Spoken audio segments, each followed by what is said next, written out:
आज के क्लास में हमें प्रिज्म को पढ़ना है। चलिए प्रिज्म को समझते हैं। प्रिज्म जो है ये समतल अपवर्तक सतह, यानी ये जो सतह है इस तरह का 3 सतह से घिरा हुआ रहता है और ये तीनों सतह मिलकर कुछ इस तरह का एक त्रिभुज की तरह आकृति बनाते हैं और इसके बीच में जो कोण बनता है इसको हम लोग बोलते हैं प्रिज्म का कोण। कौन सा कोण बोलते हैं? प्रिज्म का कोण बोलते हैं। और ये जो अपवर्तक सतह है इसको बोलते हैं समतल अपवर्तक सतह। और ऊपर ये जो कोण गया है, ऊपर ये जो किनारा है इसको हम लोग बोलते हैं अपवर्तक कोण, यानी कि रिफ्रैक्टिंग एज। रिफ्रैक्टिंग एज का स्पेलिंग क्या है? REFRACTING,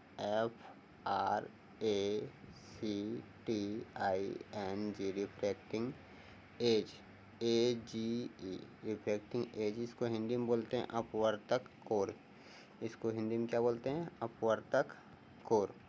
अब इसका डेफिनेशन हम लोग जानते हैं। डेफिनेशन क्या है कि किसी पारदर्शक माध्यम का वह भाग जो कुछ कोण पर दो समतल अपवर्तक सतह से घिरा रहता है उसे क्या कहते हैं? प्रिज्म कहते हैं। उसे क्या कहते हैं? प्रिज्म कहते हैं। अब इसमें प्रिज्म में आते हैं हम लोग विचलन कोण पर कि विचलन कोण क्या है।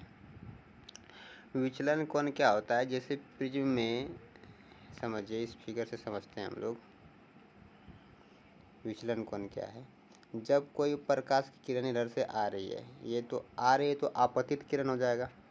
और इस वाले अपवर्तक सतह से जैसे ही ये प्रकाश की किरण ये पार होगी इसमें, तो यहाँ ये विरल माध्यम हो गया और ये सघन माध्यम हो गया। तो जैसे ही विरल माध्यम से सघन माध्यम में जाएगी, जैसे ही विरल माध्यम से सघन माध्यम में जाएगी तो एक बार अपवर्तन होगा और अभिलंब की ओर मुड़ेगी, तो ये इस दिशा में मुड़ जाएगी। लेकिन जैसे ही फिर इस वाले अपवर्तक सतह से पार करेगी तो इसका एक बार और अपवर्तन होगा और इस बार जो है सघन से विरल में जा रहा है। इस बार सघन से सघन माध्यम से विरल माध्यम में जा रहा है। जब सघन से विरल माध्यम में जा रहा है तो ये अभिलंब से दूर जाएगी, ये है अभिलंब। अभिलंब से दूर जाएगी मतलब अभिलंब से नीचे भागेगी। इस बार जो है ये नीचे की ओर आ जाएगी, है ना। तो ये हो गया आपतित किरण और ये हो गया निर्गत किरण। ये जो बाहर निकलती है इसको बोलते हैं निर्गत किरण। क्या बोलते हैं इसको? निर्गत किरण, है ना। आपतित किरण और निर्गत किरण के बीच में यहाँ पर देखिएगा कि एक कोण बन रहा है। एक क्या बन रहा है? कोण बन रहा है। इस जगह पर आपतित किरण और निर्गत किरण के बीच में ये जो कोण बन रहा है इसको हम लोग बोलते हैं विचलन कोण और इसको दर्शाते हैं डेल्टा से। किससे दर्शाते हैं? डेल्टा से। डेल्टा से इसको दर्शाते हैं, है ना। चलिए अब विचलन कोण के बारे में हम लोग देखते हैं कि यहाँ पर लिखा क्या क्या गया है। ये जो प्रिज्म है, प्रिज्म का पहले नाम दे दिया गया है A, B और C, ठीक है। और यहाँ पर ये जो I है ये है आपतन कोण, I से दर्शाते हैं। और ये R जो है ये है क्या? अपवर्तन कोण। यहाँ R डैश जो है, ये जो R डैश दिया हुआ है ये वाला, ये R डैश जो है ये क्या है? ये है अपवर्तन कोण। और यहाँ पर ये बाहर निकल गया, ये निर्गत कोण बनाता है I, है ना। तो इसको हम लोग यहाँ पर P मान लेते हैं, ये Q मान लेते हैं, ये R मान लेते हैं और इसको हम लोग S मान लेते हैं। और ये जो यहाँ पर कोण बना रहा है ये प्रिज्म का कोण है, जिसको हम लोग शुरू में ही बताए थे कि इसको A से दर्शाते हैं। किससे दर्शाते हैं? A से दर्शाते हैं। तो विचलन कोण कौन सा हो जाएगा? विचलन कोण हो जाएगा ये वाला और इसके बीच में जो ये कोण बनता है इसको हम लोग क्या बोलेंगे?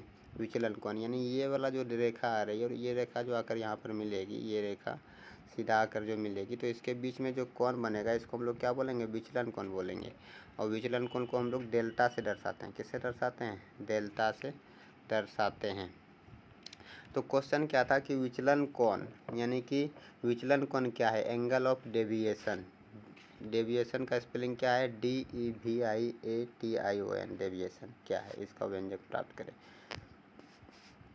तो इसको हम लोग एरो का निशान देकर यहाँ पर लिखेंगे कि किसी प्रिज्म में आपतित किरण और निर्गत किरण के बीच के कोण को विचलन कोण कहते हैं। आपतित किरण और निर्गत किरण के बीच के कोण को विचलन कोण कहते हैं। जैसा कि अभी हम लोगों ने फिगर में देखा कि आपतित किरण कौन सा? ये किरण आ रही थी और ये किरण बाहर निकल रही, तो इसके बीच में जो कोण बन रहा था इसी को ना विचलन कोण बोल रहे थे। और इसको विचलन कोण को हम लोग किससे दर्शा रहे थे? डेल्टा से, है ना, डेल्टा से दर्शा रहे थे। इसी को हम लोग क्या बोलते हैं? विचलन कोण बोलते हैं। इसी का थोड़ा बड़ा फिगर इसमें बना हुआ है। यहाँ पर देखिए, साफ साफ दिखेगा आपको, ये जो आपतित किरण है, ये आपतित किरण है, और ये आपतित किरण, और ये क्या है? निर्गत किरण है। और इसके बीच में जो कोण बन रहा है इसको हम लोग क्या बोलेंगे? विचलन कोण बोलेंगे। और यहाँ पर एक त्रिभुज की आकृति बन रहा है, ये जो है अभिलंब है और ये भी अभिलंब है ना। यहाँ पर क्या है? ये अभिलंब है, ये जो है अभिलंब है, और ये भी क्या है? अभिलंब है। और ये अपवर्तन के कारण जो प्रकाश की किरण थोड़ा सा विचलित होकर इधर गई, फिर विचलन होने के बाद ये प्रकाश की किरण इधर चली गई, निर्गत किरण है। ये आपतित किरण और ये निर्गत किरण। और ये आपतित किरण और निर्गत किरण के बीच का जो कोण बनता है यहाँ पर, इसको क्या कहेंगे? विचलन कोण कहेंगे, है ना। हम लोग अभिलंब को नॉर्मल बोलते हैं, इसीलिए इसको हम लोग एन से दर्शाए हैं यहाँ पर। यहाँ भी इसको एन डैश से दर्शाए हैं, है ना। ये आर कोण है, आर कोण है, इसको पी माने, क्यू माने हैं। ये आर है, ये एस है, और नीचे वाले को डी मान लिए हैं। ये प्रिज्म का कोण है ए, हम लोग पहले ही भुजा मान लिए थे, इसको ए बी और इसको सी मान लिए थे, ठीक है। अब आगे बढ़ते हैं हम लोग। अब जो वहाँ पर लिखे हैं उसी को हम लोग मान लिए हैं। पी क्यू क्या है? तो पी से जो क्यू गया है, ये पी क्यू, ये क्या है? आपतित किरण है। और आर एस यानी ये वाला जो किरण है ये क्या है? निर्गत किरण है। ए जो है ये प्रिज्म का कोण है। विचलन कोण को हम लोग डेल्टा से दर्शाए हैं। और यहाँ पर प्रिज्म के कोण का नाम दिया हुआ है, कोण पी क्यू एन, और कोण डी क्यू आर, कोण क्यू आर डी, और कोण एन डैश आर एस। ये क्या है? ये सभी कोण के नाम है जो आपको इस फिगर में मिलेंगे। इसी फिगर में सब मिल जाएगा, आप लोग शांति से इसको देखिएगा। तो अब हम लोग चतुर्भुज, ये इस चतुर्भुज का चर्चा करेंगे। कौन से चतुर्भुज का? ये वाला चतुर्भुज का। आप गौर करके देखिए, इस चतुर्भुज, ये जो चतुर्भुज है ये समांतर चतुर्भुज है, और ये दोनों कोण मिलकर 180 डिग्री का कोण बनाएगा। यानी कि हम लोग बोल सकते हैं कि कोण ए प्लस थीटा, ये मिलकर कितना बनाएगा? 180 डिग्री का कोण बनाएगा। ए प्लस थीटा क्या करेगा? 180 डिग्री का कोण बनाएगा। उसी तरह से यहाँ पर जो है ये त्रिभुज की बात करेंगे, तो त्रिभुज के तीनों कोणों का योग कितना होता है? 180 डिग्री। तो इसका मान कितना हो जाएगा? R plus R dash plus theta बराबर कितना हो जाएगा? 180 डिग्री। होगा कि नहीं होगा? तो उसको हम लोग मान लेते हैं समीकरण 1 और इसको समीकरण 2 मान लेते हैं। सेम यही चीज़ नीचे में किया हुआ है। यहाँ पर चतुर्भुज, समांतर चतुर्भुज ए क्यू डी आर में ए प्लस थीटा बराबर 180 डिग्री है, और R plus R dash plus theta बराबर 180 डिग्री, जो ऊपर में भी बताया। अब समीकरण 1 और 2 से बराबर करेंगे तो क्या होगा कि 180 के जगह पर, ये जो 180 है इसके जगह पर इस पूरे को लिख सकते हैं। जैसे ही लिखेंगे तो थीटा से थीटा कट जाएगा, और आंसर क्या आ जाएगा? आर प्लस आर डैश बराबर ए, जो कि यहाँ पर आया हुआ है। आर प्लस आर डैश बराबर ए आएगा। एक बार फिर से समझिए कि यहाँ पर जो है इसका मान 180 डिग्री है, ये जो है इसका मान क्या है? 180 डिग्री है, और इसका भी मान 180 डिग्री है। तो 180 के जगह पर इस पूरे को लिख सकते हैं। हम लोग लिख सकते हैं क्या? R plus R dash plus theta बराबर, ये इसको लिख सकते हैं हम लोग ए प्लस थीटा, और थीटा से थीटा कट जाएगा तो क्या हो जाएगा? ए बराबर आर प्लस आर डैश हो जाएगा। ये जो है प्रिज्म के कोण का, यानी ए बराबर निकल गया आर प्लस आर डैश, है ना। अब आगे देखते हैं। अब हम लोग क्या करेंगे? त्रिभुज ओ क्यू आर। तो त्रिभुज ओ क्यू आर में हम लोग, चलिए देखते हैं पहले त्रिभुज ओ क्यू आर है कहाँ। देखिए त्रिभुज ओ क्यू आर कहाँ है? त्रिभुज ओ क्यू आर, ये त्रिभुज है। इस त्रिभुज की जब बात कर रहे हैं हम लोग, तो इसमें जो आर का जो मान है वो क्या है? वो लिख सकते हैं हम लोग क्या, आर का मान I minus R, I minus R. क्यों लिख सकते हैं समझिएगा, क्यों लिख सकते हैं। ये पूरा शीर्षाभिमुख कोण है और ये कोण जितना ये कोण आई है तो ये कोण भी क्या होगा, ये पूरा शीर्षाभिमुख कोण है, ये कोण आई है तो ये पूरा कोण भी आई होगा। लेकिन इतना कोण तो गैप है, तो हम लोग क्या किए कि पूरा कोण में ये पूरा तो आई का मान होगा तो ये आर का मान क्या हो जाएगा। तो हमको चाहिए कौन सा, सिर्फ ये वाला कोण ना, तो ये जो कोण है उसका मान कितना हो जाएगा, आई माइनस आर। उसी तरह से इधर भी जो है ये दोनों शीर्षाभिमुख कोण है, तो इतना जितना ये कोण आई है तो ये भी हो जाएगा आई डैश, और इसका मान कितना हो जाएगा आर, कितना हो जाएगा इसका मान। एक बार फिर से समझाते हैं इसको, डिटेल से समझिएगा। ये दोनों एक दूसरे को काटती है तो ये दोनों शीर्षाभिमुख कोण हो जाएगा।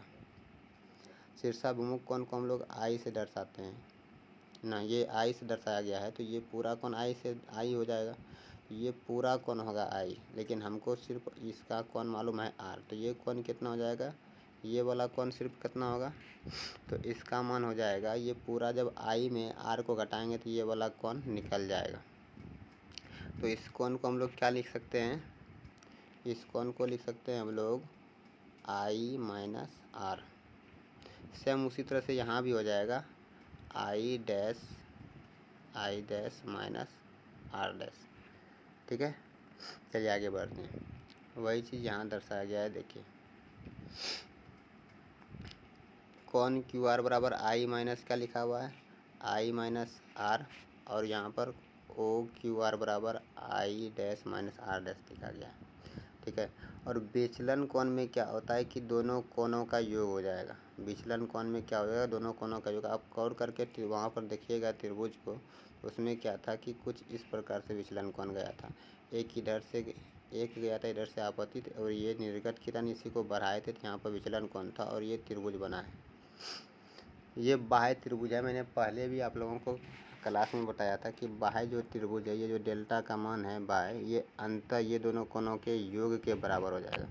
यानी हम लोग को कह सकते हैं कि कोण ओ क्यू आर और कोण ओ आर क्यू दोनों को जोड़ेंगे तो हमको डेल्टा प्राप्त हो जाएगा, है ना। ये पहले भी क्लास में हम बताए हैं, क्योंकि ये दोनों जो है ये रेखा पर 180 डिग्री का कोण बनाएगा और ये तीनों मिलकर 180 डिग्री का कोण बनाएगा। ठीक है, तो डेल्टा बराबर क्या हो जाएगा, दोनों कोणों का ये कोण और ये कोणों का योग हो जाएगा। ठीक है, तो देखिए दोनों को ऐड किए हैं तो क्या होता है कि ऐड करने पर दोनों का मान मैंने रख दिया, मान एक का मान था आई माइनस आर, एक का मान था I dash minus R dash. तो यहाँ पर आई तो दोनों बराबर था, इसलिए यहाँ पर क्या है कि आई और आई क्या हुआ, यहाँ पर आई प्लस क्या है आई डैश, है ना।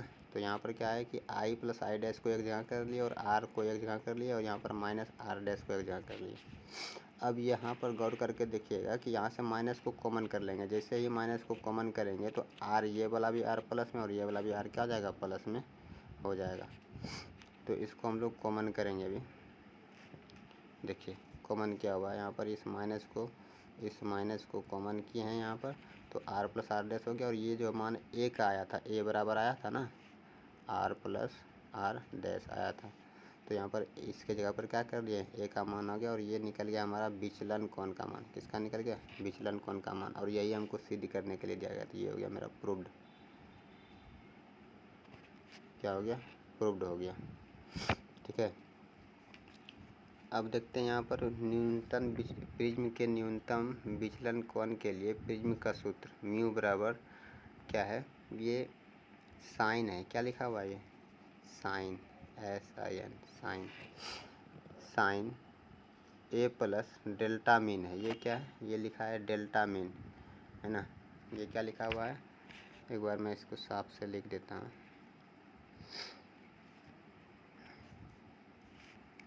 ये क्या लिखा हुआ है, ये है साइन ए प्लस ये डेल्टा है, डेल्टा मीन बाय 2, और नीचे में लिखा हुआ है sine A by 2, sine A by two ये लिखा हुआ है।